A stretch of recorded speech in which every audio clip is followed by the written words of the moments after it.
Ya iki di rawuhke Bapak Gusti Ibu Pangati iki Mahargya putrane iki omah-omah iya dadi ngeten omah-omah nduk iki awake dhewe mujana ngarani duki muga selamat seger waras ora larangan siji apa iki Bapak Gusti lan Ibu Pangat lan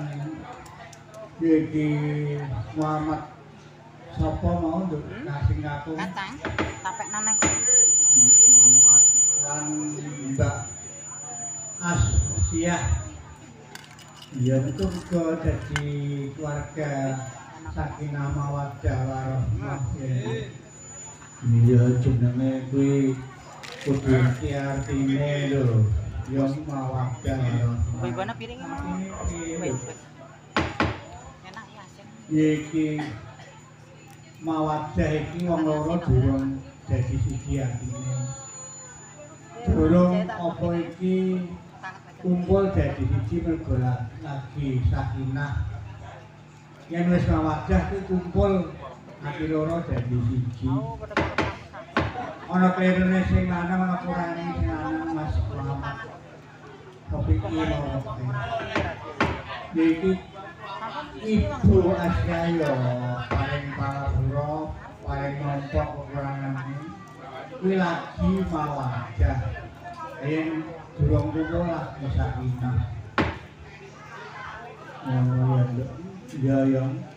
jadi wis bisa nombok kurangane siji lan sijine ya kuwi diarani Mawaddah banjur warahmah entuk rumahing Gusti Allah nduk yang semoga rumahing Gusti Allah kaya bagyane sak warga parangan siji apa ya nduk iya sing itu mandi ora presiden ora jenderal usaha iki ya ana mandi dongane jane para uti waras waktu iya kabeh iki nang kali Gusti Allah iki iya putrane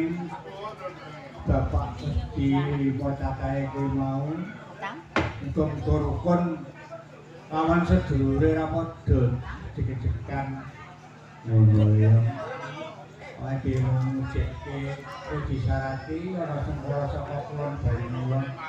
ora sengkala wetan bali kan kulon bali mau kidul bae kidul katut darat katut angin ya nduk ya yang semoga bisa kesempatan ya yo karo mlaku yo do seneng apa do menghibur para masyarakat hidup lancar iya wong ning donya iki kudu seneng nduk apa susah-susah kowe ning donya susah ning akhirat bisa ya susah ngono ya lane seneng bisa ning akhirat yo dadi seneng ora mikir iki apa kuwi material utawa dunia bana iki kok yang sampe dibagi ya dibagi yo kae ben karo uru aku nanti menungso kuwi di bagian dhewe aku kadang iso ngoyo kok yo uru dhewe yen pengen ngoyo uru dhewe iki Gusti Allah iki mbok tinggal ya iki rasa jaya kanggo apa arep ngomong kurang yo utawa kaji wong kaji utawa kurang waktu duwe ayo namanya duwe ra wong kaji ra wong umroh nek duwe duit ya karo anak yatim fakir miskin ya padha wae Pak ngono ya kowe ning kono ya kepengin ketemu Gusti Allah karo Kanjeng Nabi Muhammad ning kene ya kepengin ketemu karo Kanjeng Nabi Muhammad yo iso angger pira kaneng resik yo iki campur ya nek jahe nek kopi ya wong manggurana atimu ngono ya iki para pemuda ya mulai iya nduk kacangnya asin ana awan-awan makan dengan pakan iya gendinge apa iki aja dipleroki. Ya ngono ya ngono. Aja dipleroki ya ngono. Wis tak kandhake bola-bali kok. Nyang wayang iki ya paling kena kanggo jak wae sak nalika anjing apa kuwi anjing Sunan Kalijaga. Iki dakwah ana ngarepe masjid Demak iki ya nganggo wayang kok. Ngono ya. Wae dhewe iki kudu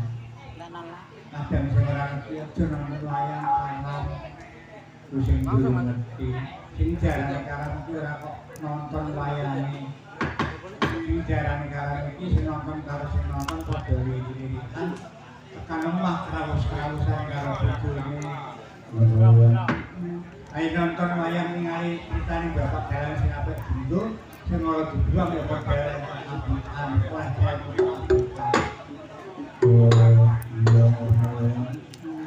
ora beda mereka yang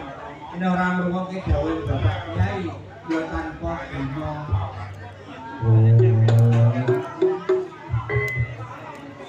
Wis dadi kok durung iki.